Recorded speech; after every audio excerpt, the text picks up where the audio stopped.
G'day mate, today we're in the land down under for a ripper of a deal. You see, the Dutch and the Singaporeans are after one of our bonza companies. So, stick with me for a belter of a video. Anyway, today we are looking at the bidding war that is taking place between Louis Dreyfus of the Netherlands and Olam Agri of Singapore to take over a corporate powerhouse in Australia. You may wonder which Aussie company has caught the attention of the world, and the answer is Namoi Cotton. Yes, in a process of nominative determination, Namoi Cotton is an Australian cotton ginner and processor.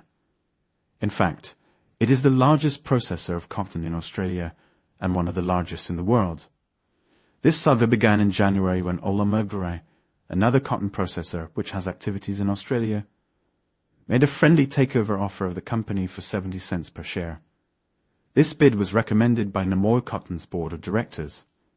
However, the Australian Consumer and Competition Commission raised objections to this takeover because of the concentration of ginning activities and the removal of competition, which could have a detrimental effect on Australian farmers.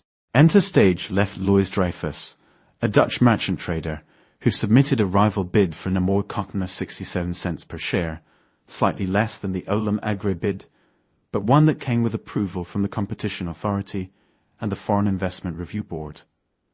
With approval from the Australian regulators, the directors of Namoi Cotton performed an about-turn and switched their support to the bid from Louis Dreyfus, despite it being for a lower price than the Olam Agri bid.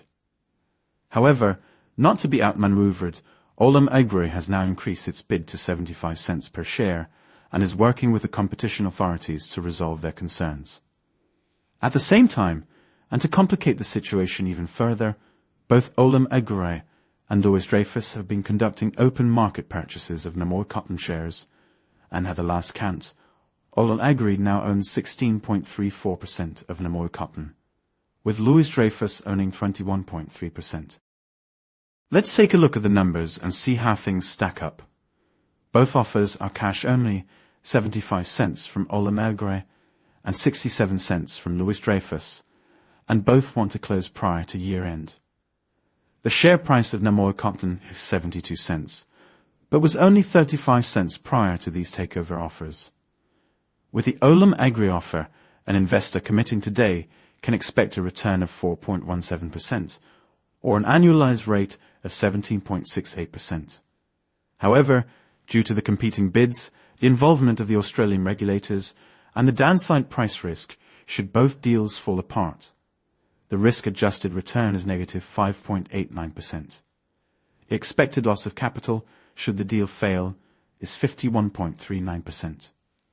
When we compare this to the Louis Dreyfus bid, an investor committing today can expect a loss of 6.94% on the deal, or an annualized loss of 29.47%.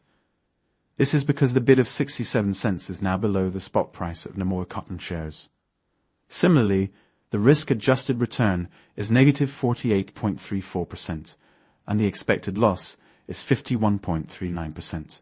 It would now be an odd situation if Louis Dreyfus was able to succeed with the takeover. The market appears to have priced in a higher offer, which is why the spot price is above their bid price. But with such takeovers, nothing is ever guaranteed. Another confusing factor in this deal relates to Australian takeover rules. A company requires 75% of shares to be voted in favour of a deal for it to take effect.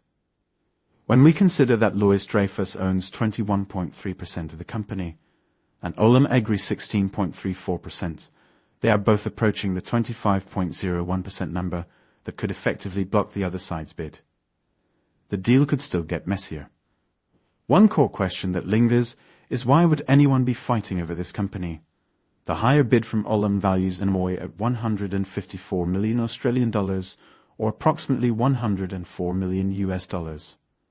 The company only generates a profit of 6.9 million Australian dollars a year and was, up until recently, losing almost 15 million Australian dollars a year.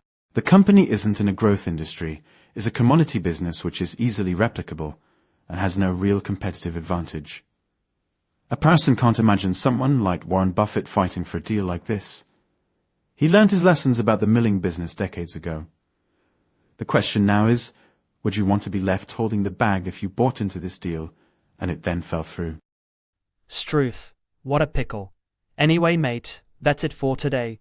Smash the like button, and we'll catch up next time. G'day. What do you guys think of this takeover? Let me know in the comments, and don't forget to like and follow if you found this video useful. Be aware that all the figures mentioned are at the date of my calculations and will change in line with the share price of the company, any change to the takeover price, and the duration to close.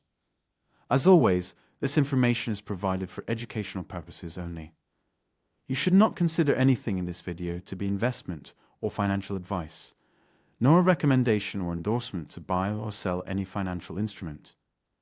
You should always conduct your own research before considering any investment and seek independent financial advice. Thank you, and until next time, enjoy life.